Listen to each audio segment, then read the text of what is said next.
Насамрэч, я думаю, што гарадскія жыхары і жыхаркі яны маюць пэўныя прывілеі па праве свайго нараджэння. І я кажу не толькі пра сітуацыю, калі вам атрымалася трохпакаёўка на праспекце Янкі Купалы Ад дзе-небудзь. бабулі ў спадчыну, Так. Ага. А я яшчэ кажу пра тыя сітуацыі, калі мне, напрыклад, мае мінскія сяброўкі расказваюць пра сваё дзяцінства і кажуць: ну я вось у 7 год пайшла на мастацкую гімнастыку, пасля мне не спадабалася, я пайшла на вакал, пасля займалася джиу-джитсу, а ў 14 год я зразумела, што ў мяне ёсць пэўнае прыцягненне да ўсякіх сацыяльных тэм, да дапамогі. Я пайшла валанцёрыць у Чырвоны крыж, пасля я зразумела, што гэта крынж, і я пайшла працаваць яшчэ кудысьці, і вось у іх рэзюмэ пачынае разрастацца ўжо ў 14 год, калі яны актыўныя.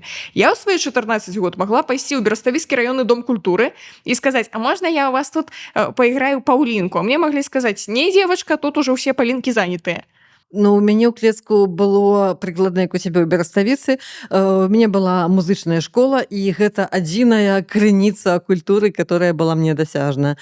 Ну, урокі малявання ў школе. Бібліятэка, раённая бібліятэка. Я ледзьве не забыла, гэта вельмі крута.